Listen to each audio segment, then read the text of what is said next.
Hi, this is Roger. Thanks for dropping by. Welcome to the Sunday chat. I've got a few orchids to show you later on. One had a bud nearly open last time we saw it. Now it's got lots of blooms open, and a couple of other bits and pieces, including a bit of a surprise down there.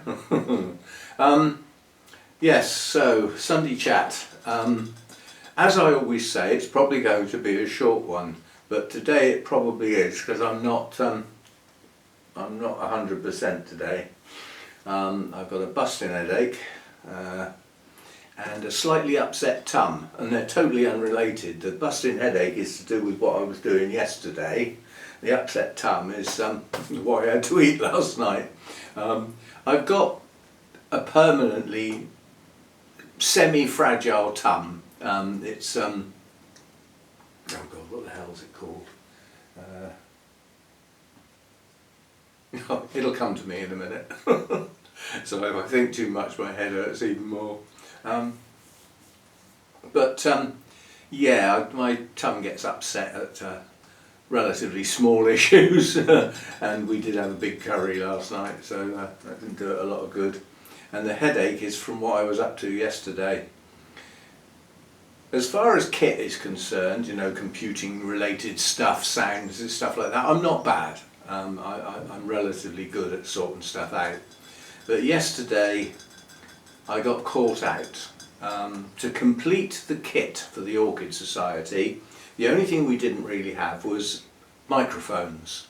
Now for our general purpose announcements at the front, the 3 or 4 of us who ever have to say anything up the front have got 100-watt mouths, so we don't need amplification. You just raise your voice and, you know, people can hear you fine.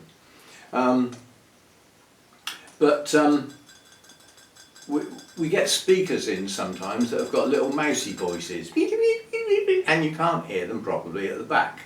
So we've now got the sound system, we've got everything we need apart from the microphones. Now, if you give somebody a microphone to hold in their hand and they're not used to using them, they won't use it. And so-and-so, so-and-so, so-and-so, and so-and-so, so-and-so, so-and-so, and so-and-so, so-and-so, so-and-so, because they're hopeless at it. And it starts getting annoying very quickly when their voice keeps fading because they forget to hold it near their mouth. And if you put it on a stand, so that it's there, then they'll walk away from it, they'll move, you know. So that doesn't work. So the answer is a clip-on mic, a lavalier type mic. And to allow people to walk around where they like, you get a wireless one, don't you? So I looked into them and I thought, blimey, you can get some of these dirt cheap. You can also pay quite a lot of money for them. And there were 3 basic types. There was the type that works on like a receiver box with little aerials sticking up, and they can run quite a few microphones, and they've got different channels and different frequencies, and I thought that's getting a bit complicated, we don't need that. And then there were Bluetooth versions, and I've already discovered with the speaker system, yeah, that there's a delay with Bluetooth, so I thought no, we'll stick to the one that has a receiver that plugs in the USB socket, and we'll see how that goes. And I mean, the kit, and it was a kit, it came with quite a bit, it was less than 20 quid, £19, no in fact £18.90 something, so just under 19 quid. And for that you get 2 little microphones, 2 little clips, 2 fluffy things to go on the top, for wind resistance, and 2 spongy things to go on the top. So that's already quite a bit. And then you get the receiver, and you get a connection for the receiver to plug into an iPhone, and then you get one to go in a USB, and the receiver plugs into the back end of the USB. So it's quite a little box full of stuff. It's only a tiny little box, but it's full of stuff. And I thought, oh, this is good. So I set everything up and tried them out, and in all of the places I looked, in all of the different types I looked, nowhere, anywhere did it mention latency. Of course, once I set them up and tried it on this particular relatively cheap bit of kit, it was too bad to use. It's unusable. Basically, there's an echo. Everything you say takes part of a second. It's in milliseconds, yes, but there's enough of these milliseconds to make it unusable. You've got a permanent echo. So if we had our sound system set up, you'd see somebody's mouth moving, and if you were near the front, you'd hear them speaking out of their mouth, and then the sound would come out of the speaker a part of a second later, like an echo. It's horrible. So they're unusable, basically. And once I started looking into it, you know, it turns out that virtually everything has a latency of some sort, unless it's direct wired. And even then you can build in latency by having a 300-meter cable. But yes, anything that travels through radio waves will have latency. And to get the latency down to such a low value that it becomes unnoticeable, the human ear can't notice it, costs an awful lot of money. So I'm not quite sure what we're going to do. But I shall be seeing people on Saturday for our Christmas lunch, so I'll have a sort of chat about it. But the ideal one for us to have would be, you know, something that plugs into the USB, but we don't want wires. We don't want somebody hardwired to the laptop. Even though we could have quite a long wire, but you know, it needs to have a remote, you know, connection, a wireless connection. And I know that Bluetooth's got an inherent latency, that I already knew, and that's the Bluetooth system, irrespective of the kit you use. So I got myself a headache, didn't I? I spent a lot of hours yesterday messing around, trying all sorts of settings and stuff like that. And I changed so many settings, so many sound settings. You look up a bit of advice, oh, try this, try that, you try it all, none of it flipping works, nothing changed. And no matter what settings I altered, nothing changed, it stayed the same. So it was the kit. It was the actual delay between the microphone sending the signal, the receiver getting it through the airwaves, and the laptop processing it and getting it through either the laptop speakers or that made no difference. That's virtually instantaneous, because once it gets to the USB port, everything's hardwired, so it's instant. You know, you can't hear any latency. It was the kit, so give myself a flipping headache. It just made me headache worse talking about it. Yeah, that kit's useless. I might be able to package it up and send it back. It was got from Amazon, but I wouldn't have a justifiable return, really. I mean, it's not suitable for purpose, but that should have been up to me to find out before I bought it, shouldn't it, really? I don't know. For the amount of money, it's hardly flipping worth the trouble, because I'd have to pay for the postage. So we might not bother, we might just put it in the cupboard and forget we've got it. And think again. And what I'm going to come up with, I don't know. But I will do a bit more work. But for the amount of times we're going to use a microphone, we might have to just say we're not having any. People will just have to shout. But, yeah. Difficult. Difficult. The trouble is, I was going to say, the next time I see people from the Bournemouth, I might ask about what kit they're using, because you know they use microphones. But in fact, I remember, unless they've changed it, I remember what system they had, and they had the little box with the aerial things sticking up. And I don't remember any problems with that. It's just bulky and clumsy, you know. It's just, and you know, the microphone is one of these with a little headset and a little bit that comes round here. And a lot of people who've never used one before can't leave it alone. And of course, every time you touch a microphone, you get the noise of the rustling of touching the, you know, the head. And they won't leave it alone. You know, you get it on, you get it in the right place for them, and they keep doing this. You know, they keep moving it, keep touching it, they won't leave it alone. So you get all that noise coming through the system. So, We'll have to come up with something, but for us, within the society, if we haven't got any visitors, we don't need a microphone. We work fine without one. And the same as at the shows. The few announcements we have to make, like we're about to award the prizes, that sort of announcement, and then everybody goes quiet and you don't need to shout anymore. Or well, there aren't many other. Oh, we're going to do the raffle, that sort of thing. Everybody shuts up when the raffle's being called. They don't want to miss their ticket, do they? And we get away without microphones. But we'll have to sort something out, I suppose. And it'll be me that has to sort it out, because nobody else will.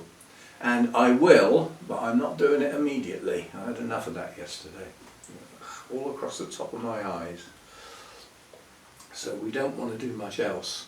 Now we've got the snooker final this afternoon. I'm going to enjoy settling down to watch it, but I'm going to fall asleep. I know I am. I didn't get a huge amount of sleep last night either because of the problem. But unfortunately, my favourite snooker player got knocked out in the first round. You shouldn't have an excuse, but he has got one. He hasn't done many tournaments this year. He's not match fit, as the expression goes. And even with snooker, you need to be match fit. Yeah, you need to be in tune. You need to be on your game, if you know what I mean. And he just wasn't. So he got knocked out in the first round. But irrespective of him not playing as well as he could, he still only just lost. And he was playing somebody who was very good as well. So. But yeah, the two people that are in the final, they're not of a huge interest to me, so although I'll probably watch it, it's not going to be as enjoyable as it would have been with my favourite snooker player. But at 50 years old, I don't know how many more years we're actually going to even see him on the telly. He's going to end up in the commentary box, because that's what happens to the good players. They end up commentating. They end up sitting in comfy chairs talking about it instead of actually doing it. There's a lot of them have gone down that road, some of the real top players. Same in tennis, the same happens in tennis, doesn't it? Instead of listening to McEnroe on the court going, "You cannot be serious," we now have to put up with him commentating. But the guy's got a sense of humour, I like listening to him. But yeah, that tends to be what happens. Of course, and the other thing is like with comedians. If a comedian wakes up one day and finds themselves running a game show, that's their career over. That's that done. You know, once you go down that path and you host a game show, it's because you can't really do the stand-up anymore. And so it goes. Right, out here. News around the world. There's been quite a few disasters, severe flooding, landslides, lots of people died, fires, a couple of fires in various places, really bad one in China, a block of blocks, if you understand what I mean, big tower blocks, but a set of them, and they all caught fire. A lot of people died, so there's been a lot of disaster-y type things going on. And matey over in the east keeps saying, "Oh, I want peace, I want peace. Just chuck another dozen bombs over, will you? Chuck another 100 drones over, will you? See if you can knock that hospital down. But I want peace, you know." Yeah, doesn't want it at all. He's on a land grab and he ain't going to give up. Not until he's beaten back. And I don't think that's going to happen, so it's just a stalemate. Lines just moving a little bit at a time. This one creeps forward, that one creeps back. And in the meantime, lots of bodies. So well done, you lot. And the other lot have gone quiet. I don't know what's going on there. Trouble is, unless something disastrous happens, they don't report it anymore, so you don't really know what's going on. But I expect people are still dying in that arena as well. But that's just going to go on, you know. I mean, the trouble is with our Prime Minister, our leader, is he thinks he's a really important figure on the world stage. Doesn't give a monkeys about his own country, but he's really important on the world stage. And I think, quite honestly, the actual really important ones just put up with him. Like, oh, here he comes again, mouth almighty. Doesn't really do much. Just does a lot of this and not a lot of doing.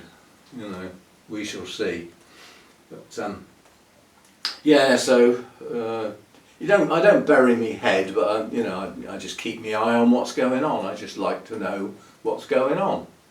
Not that I can have any effect on it, and opinions don't change anything, do they? So, right, out here I have an outbreak of flies. The smaller type of housefly, the sort that buzz round your light. Now at the moment, I can see one over there, one up there, one on that cymbidium leaf, and one up there. That's 4 that are still alive. Now I've got my cloth that I wipe my hands with there, and I've got the hoover. These flies are not moving. They're not active. I can creep up on them with the hoover, with the nozzle on, and just suck them up in the hoover. And of course, because it then whisks everything round and round like that, it beats them to bits, basically. So it saves me swatting them. But yesterday I swatted at least 20 in here. Now they're either hatching in here, which is worrying, because where are they actually coming from? They can only be in a pot, can't they? Can't really be anywhere else. Or they're getting in. And if they're getting in, that's worrying, because if there's room for flies to get in, there's room for heat to get out. Which means I'm losing heat. And I suspect that given the age of the conservatory, where these roof panels meet the edge is at an angle. And the roof panels are sitting on some sort of probably foam or something cushion to sit on top of the side walls to make a seal, and I suspect there might be a few places where that's not as good as perhaps it once was. But I just come out here every 15-20 minutes or so with my swatter, and any that have landed, there's one over there on the door, I could get that one now. We just get this like that and we go whack, chuck our coffee on the floor. That's one less. But obviously there's a lot of places they can get where I can't do that. We have plants flying everywhere. We've already knocked over the nobly on the end there. That fell on the floor and broke half of the new cane. One of the new canes broke half of that off and knocked half a dozen blooms off. So yeah, I've got to go careful where I'm swatting. You know, if you think of a flower spike like this, it's over 1 metre long. You know, a hefty whack on that could break it. You know, that's a year's worth of blooms gone. So we need to go careful where we're swatting. But that's either the same one come back because I missed it, or another one's decided it likes that place. I'm going to keep at it. What we need, if they're coming in from outside, which I suspect, is for them either to finish and there are no more, because some of the birds will probably have some of them and things like that, or we get a below zero couple of days and nights, that will finish them off, you know, because they'll freeze solid and they don't survive that. So we shall see. But they're just annoying, because some of them do actually get in the house, and they're very annoying in there, you know, because they keep flying in front of you, or you know, landing on your hand when you're working on something. They're just annoying. And the last thing I want is flies in the kitchen where I've got food. So yeah, just worrying. But I should keep at it, plodding at it. A little bit of entertainment, fly swatting. What a sad life I lead. And the highlight of my day is fly swatting. All good fun. You might see one now and again. I mean, there's one there. You know, so they're around. I'll get them eventually. Yes, so that's that. There's nothing going on in the garden. We're getting constantly wet weather at the moment. The cold seems to have finished for a bit now. We had a bit of a cold snap. That's gone. It's mild, but it's just wet and windy. Today it's one of those horrible well, you can hear the rain. It's light rain. but it's on and off all day long, and occasionally it gets quite heavy, you know, so it's just miserable. Everything's wet and damp and miserable. The last thing I want to do is go out. Right, this weekend is a Hannah weekend. It's our Orchid Society's Christmas lunch, which we're having in a completely different place this year.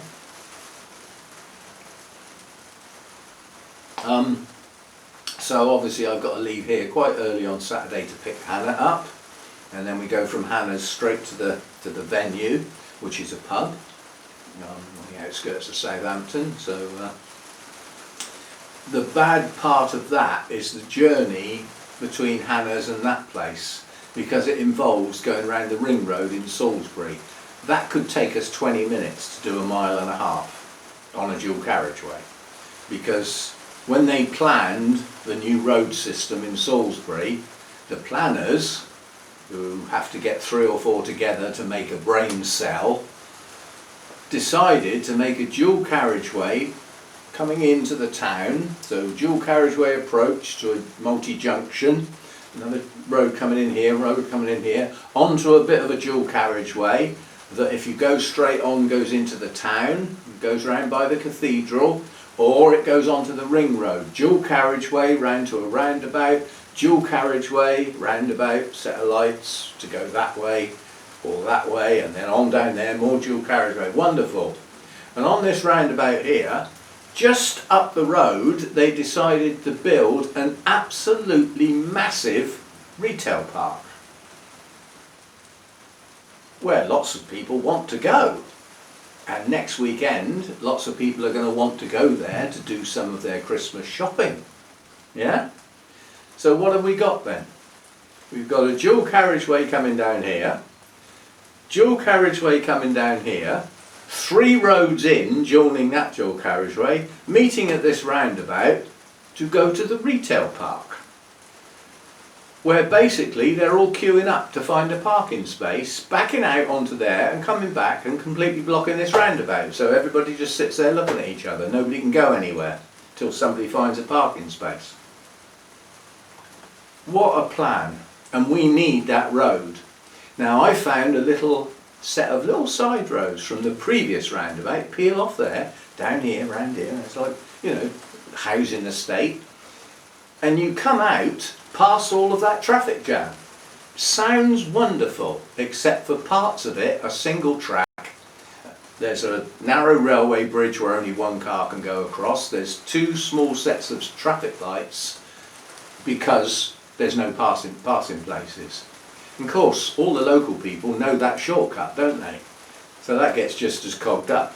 We spent a long time getting through there last time. And it's frustrating because you look at people and you think, well, come on then. Come on, oh, for God's, you could get a bus through there. These people who just don't know how wide their car is. If you don't know how to drive it, perhaps you shouldn't. I can remember when I was young, one of my best mates, his parents were in the caravan club. And if they had a meeting near here, near home, we'd go and join them. You know, and have a bit of joining with the barbecue or something like that. And we used to go early sometimes to watch their competitions that they used to do. They were quite fun. Like you had somebody with their car, with their big giant wing mirrors and their caravan hooked up like that, and then 30 yards away or 50 yards away, depending on what was going on, you had 2 pillars, yeah, 2 posts on a stand. And from back here, they had to judge how close those posts could be, and they could still get through. They got no points if they knocked a post over, irrespective of whether there was room to get through or not. If they knocked a post over, no points. And then you got points for how tight the gap was. And that was such fun, watching people trying to judge at that distance whether they could get through a gap or not. Some of them, you could have got 2 through there, alongside each other. They were so far apart. And others were so narrow that they didn't even bother getting near it to try. They just sort of drove up there and spun off with, nah, I can't do that. Miles off. But it was good watching people trying to judge that sort of thing. They had manoeuvring things like backing into spaces with your caravan on and stuff like that. They were a bit of fun, but the barbecues were fun. And my mate and I knocked up a couple of songs one year, if I remember rightly, and did a little sing-song. Used to do that sort of thing then. Because when I was young I cared even less. Right, so that's what's going on next weekend. Christmas lunch, Sunday Hannah will still be here. Later in the day I'll have to take her back. So whether we get any videos next weekend, I don't know. I'll have to wait and see. I sometimes manage to squeeze some in, but we'll have to wait and see. So that's that. And as far as looking after stuff in here is concerned, I've got very little work to do. The gaps between watering, my cymbidiums should have been watered yesterday, but I have my mind on other things. They're not going to get done today, they'll get done tomorrow. And that's how it is at the moment. If I look at the number of days and think that set ought to be watered today. And I might not do them for another couple of days. And it really doesn't matter. The frequency that I'm watering it's stretched right out at the moment. Cymbidiums haven't been watered or fed for a fortnight. My pots, when I did them, hadn't been watered for 10 days. The mounts haven't been touched for 3 days. Those do need doing today. Leaving them an extra day is not the best of ideas, but then, you know, it's cool. I'm relatively humid out here.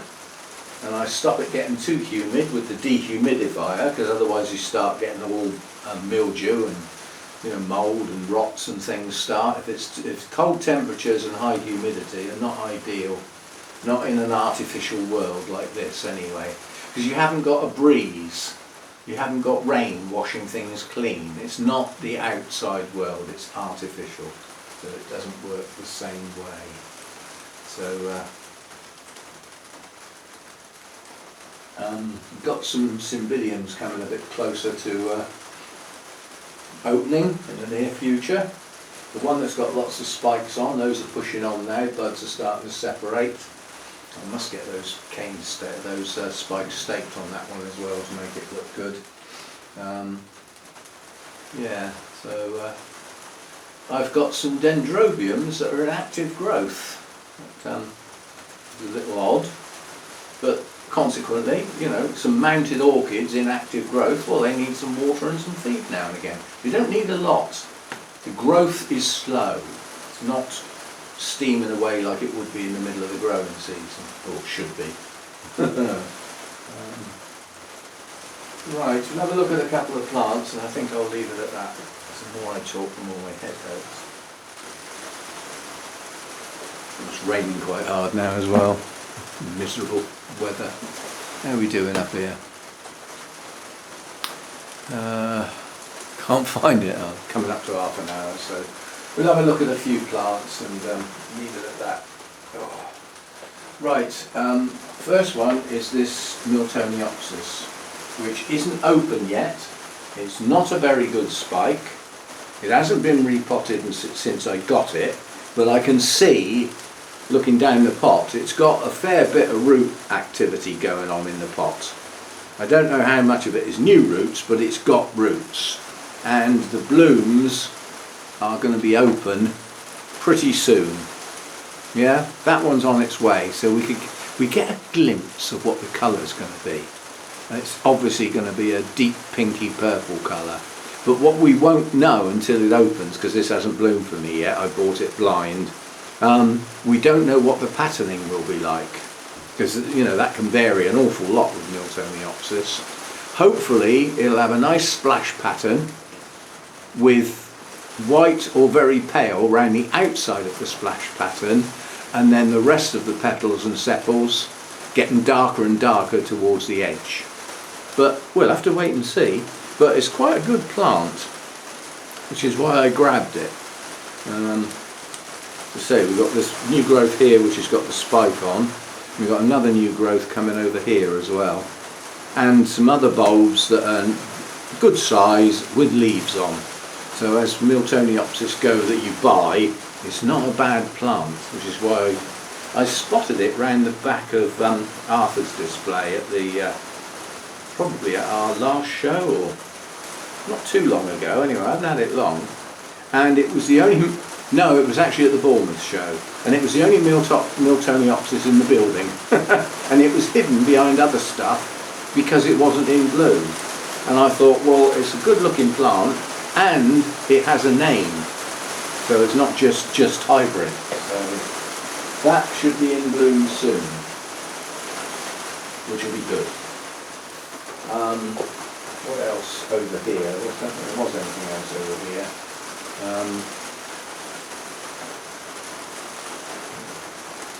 Not that I can get at anyway.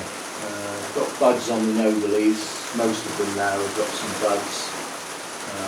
At least some. Although one of them, I can already see those buds are going to turn into kikis. And that plant's going to go. I've had enough of it. It produces like 10 kikis per bloom. Noise levels going up, so be it. But I wanted to show you one of these. Because somebody specifically asked, what do you do with your geraniums? Now these spend the summer out in the garden, producing a nice bit of colour. And what I do is I bring them in and I cut them really hard back, leaving some leaves on. And I need the leaves on there because I want to see them wilt. And when they wilt, I know that it's dust dry and it needs a trickle of water. But as you can see, where I cut it back, yeah, all the new shoots, those will just, they won't grow much during the winter in here because they're not going to get any water or feed, but come the spring they will rocket away and we will have lots and lots of nice new growths, which is why I cut them hard back. Also, by cutting them hard back, I haven't got as much greenery because they do suffer a bit from mould,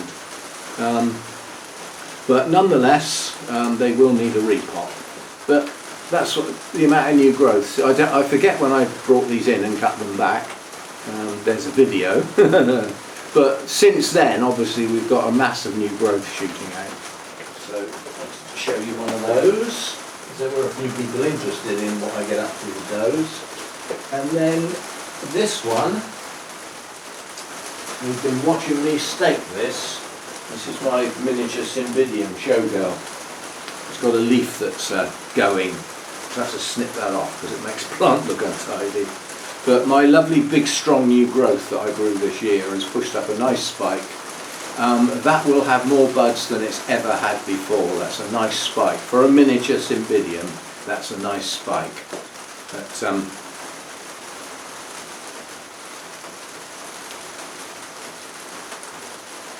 I might actually bring that in.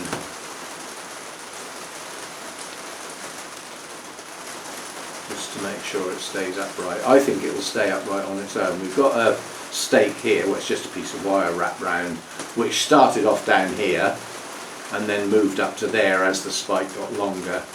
But the trouble is, when you sort of think, no, that spike will be fine, try and calculate in your mind or imagine in your mind all of these blooms open and what weight is going to be involved. How heavy is that spike going to be when all the blooms are open?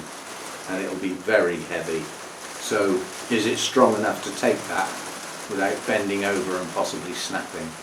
So you've got to consider that with Cymbidiums.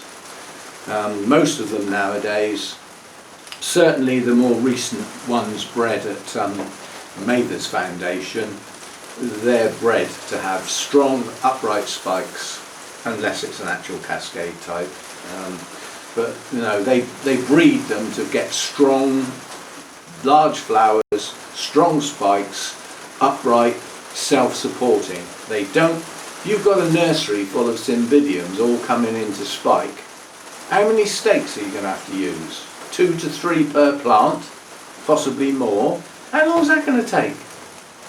So they're breeding them to not need staking as part of their program. And that's good stuff. That benefits all of us. So that's that. Oh. Bad back as well. I spent too long sat in my computer chair yesterday. Let me just finish my coffee. So that's nearly cold.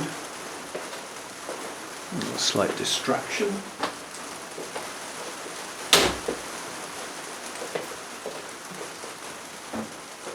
Another one gone. They are a nuisance. Yeah, if I'm not working out here, they're not too much of a nuisance. They catch the corner of my eye if I'm working at my workbench in there. But otherwise, you know, they're just. I know they're a nuisance because they're here. I'd rather they weren't. But, we are gradually knocking them down. Compared with yesterday, there's hardly any today. Yesterday I thought, this is silly. Where are they? Where are they coming from? You know. So anyway, that's that. What else did I want to show you?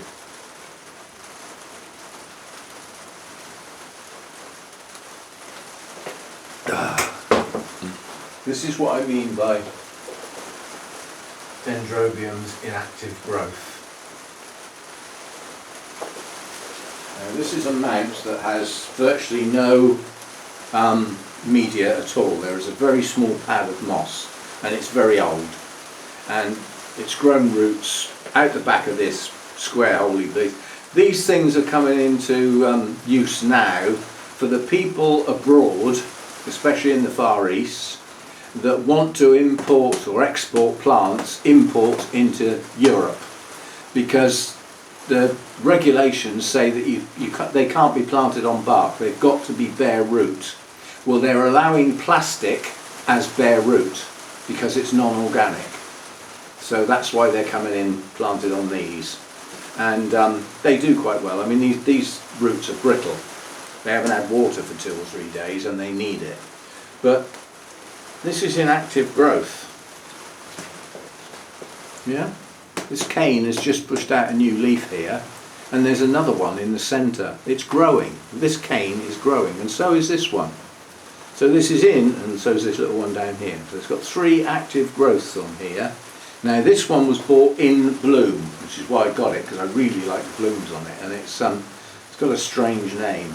It's Dendrobium JK Sooth, and the JK stands for Jarak, which I believe is a nursery. Can't remember now. Somewhere in the Far East anyway, which is where it's come from. Hope it didn't get ripped off a tree. And then you get one like this, which I bought at the same time, that's been grown from a seedling, tiny little cane, slightly bigger, slightly bigger, slightly bigger, possibly nearer its full size. It's dormant, it's not in active growth whatsoever, so it just needs a drop of water now and again on the bare roots to stop it shrivelling. But that is a young plant, and that is, this is the one that's a bit special. It's Jinghuanum, that's the special bit, because that orchid was only described a few years ago, and it's managed to be put into a hybrid with Bensonier. So it's managed to be hybridised and grown on to that size when it was only described a few years ago. But described doesn't mean discovered. This plant could have been taken from the wild out there in the Far East and grown in people's gardens for 3 or 4 years, or even 10 years before it was described formally. So it doesn't mean to say that's when it was found. Normally it does, but not always. But that's a dormant one with no growth on it at all. That will do, we don't want to look at any more. And then, we'll just have a quick look at this one. It's not a dendrobium, but I got this plant because of the physical amount of new growth on it. It's just about got a couple of mature canes on it. Now this is a Prosthetia, and it's Garciana. But look at the number of new growths on it. They are growing incredibly slowly at the moment because this would prefer it to be warmer. So it's in growth, it's pushing out new roots in quite a few places, so it does need preferably to stay moist. Now at the moment that's dry, so that needs moisture. But I've got to try not to get it absolutely soaking wet because it's not growing very fast at the moment. but it is putting up a lot of new growths, and hopefully when some of these new growths mature we'll get some blooms. Very fragrant and quite attractive, and it blooms in pairs. So each spike only has 2 blooms, and one faces that way and one faces that way. They've got their back to each other. But it doesn't matter what angle they open like that, back to back. And I don't know of that in any other plant. And the other one I wanted to show you, a while ago we mounted some Restrepias. One of them is virtually dead, I'm not sure whether it's going to grow or not. Another one's not far behind it, and this one was Kikis off of one of the bigger plants behind me down here. So these were Kikis, Restrepia Kikis. They've got 2 blooms. So we've got a bloom here and a bloom here on Kikis that have only just been mounted. Now I don't know whether they're growing new roots or not, but I can see one there. There's a new root there. So they are starting to produce some new roots, so it's worked for them, but I'm not sure it's going to work for the others. They might not make it. Now this says it's Falkenbergii, but it's not. I always forget what it actually is, but it's not that. It's misnamed. And I do know what it is. In my notes it says, brackets, probably so and so. And it should be the other way around really. It shouldn't say probably anymore, because this isn't Falkenbergii. The blooms are okay, because the difference between these 2 plants' blooms, you have a job to see the difference. It's very, very subtle. But the plants are quite different. One's a sort of that sort of shape and the other one's that sort of shape. They're quite different plants. And I forget which one's which. So that's that. A mount with some blooms on. That's nice. And the other one is this one, and this will be the last one. And this is my nice Paphiopedilum plant that seems to be growing incredibly well. Got lots of growths on it, and we have 3 buds, and one of them is just going to open. So we will have 3 blooms on here at the same time, which are good, and more growths pushing on that haven't bloomed yet. It's a good sized plant, that one. Got some good roots as well. So it's growing well, that one. And that is the Annam, which is a primary cross found in the wild, so has the X on the front of it. I'll explain that enough times.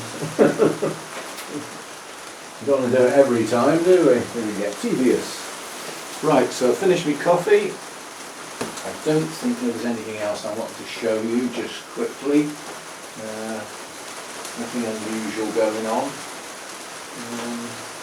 Apart from those odd few things, there's nothing come. Missed one. I knew there was something else.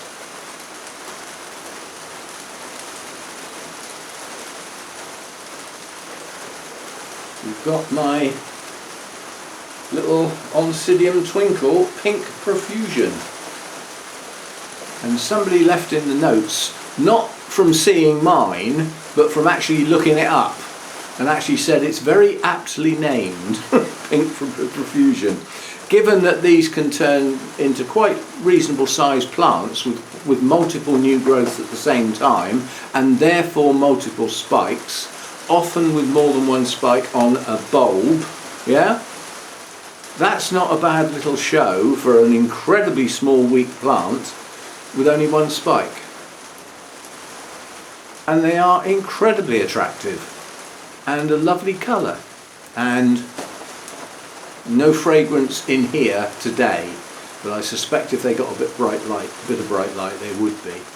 Lovely little blooms, typical Oncidium shape, or twinkle shape, whichever you want to say. They are one and the same. But yeah, that's opened up recently.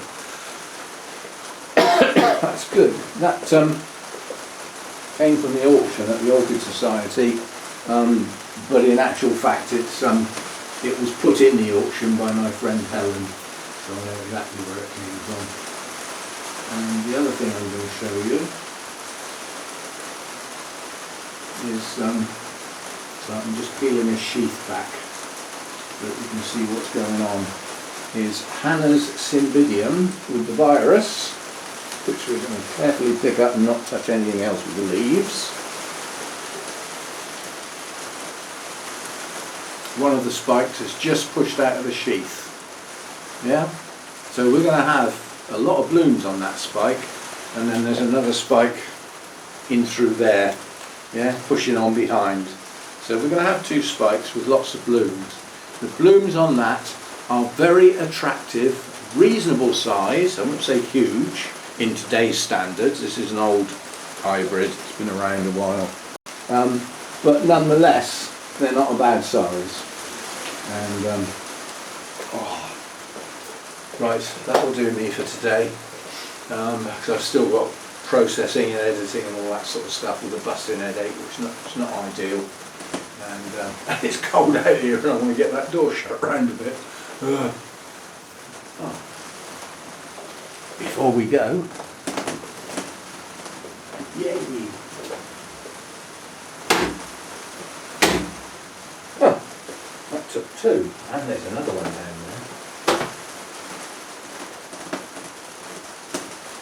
Another one up in that corner, but if I swap that I should knock all the mounts off the wall. I'll wait for it to come into a more place where it's not going to survive, shall we say. Right, so that's that. Thanks for watching. Thanks for my members. It's important to me.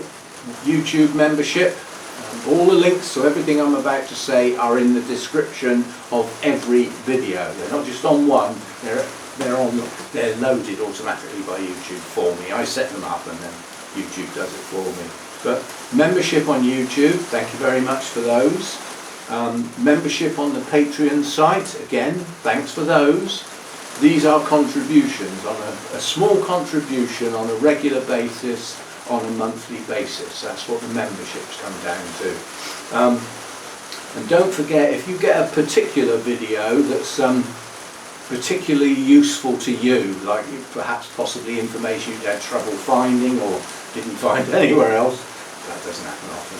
But yeah, don't forget there's the Buy Me a Coffee, which is it's like for a one-off donation, like a tip. I always think of that. You have a nice meal, you've got good service, pleasant surroundings, and before you leave a tip. Well, that's what the Buy Me a Coffee is for. It's for a one-off, not on a regular basis. And in addition to that, the things that YouTube likes to help promote the channel are subscribing to the channel if you're not already subscribed, and that doesn't cost anything, despite the expression. It's just something you do. And you do get a choice to turn notifications on or off. If you turn notifications on, every time I post a video you'll get an email telling you I've just posted a video. Bearing in mind I post most days, that would be a bit superfluous. But the subscribing doesn't necessarily need the notification turned on, and it costs nothing, and it helps the channel appear to be growing to YouTube. Plus the thumbs up, the comments, and the new thing that's come in is the hype, which is only on the mobile app, on the latest version of the mobile app, and where you watch the video and it's got that little bar underneath that says comments, you just swipe it over to the left and it'll bring up the hype details, and you hype the video, which gives it some points. And the more people that hype the video, the more points that video gets, the more YouTube thinks, hello, what's going on over there? I might move that a bit farther up the list. Yeah? Well, that's what it's for. It's to help promote what YouTube sees as smaller channels. This is channels with less than 500,000 subscribers. I will always be in that category, so I'm classed as a smaller channel, which is fair enough. But this is something they've done to help support smaller channels. And they've incorporated an element of fairness. So the less subscribers a channel's got, the more points it gets when somebody hypes it. So the ones that have got more subscribers, in theory, have got more viewers. They don't need to hype so much, so they don't get as many points, and it sort of balances itself out. There's that. And something I always forget is, don't forget I do have a Facebook group that runs alongside this. Again, links in the description. and that's a place where you can post pictures of your own orchids and ask questions and pose your problems. And there are lots of good growers on that Facebook group that will help you out, because it's not necessarily me that will answer your questions. I authorise the posts. I go in each day, see if there's any new posts, have a quick look at them to make sure I'm happy to post them on my group, and then I post them and they're there for everybody who's a member to see. But it is a membership group. You do have to join, and when you get there using the link, there's a question that you have to answer. If you don't answer that, you'll be declined straight away. I don't care who you are. That question has to be answered.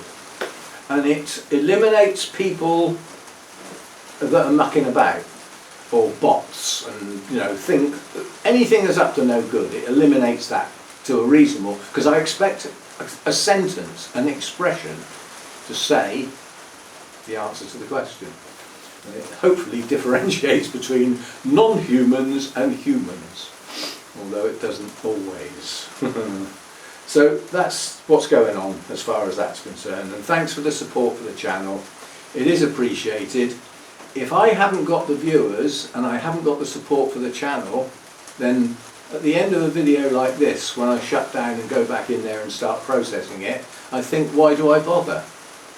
And I don't want to think that. I want to think I bother because I enjoy doing it, and it seems I've got enough people following me that also enjoy the fact that I'm doing it. So I'll keep going as long as you do. It's a partnership. So anyway, thanks for being here today.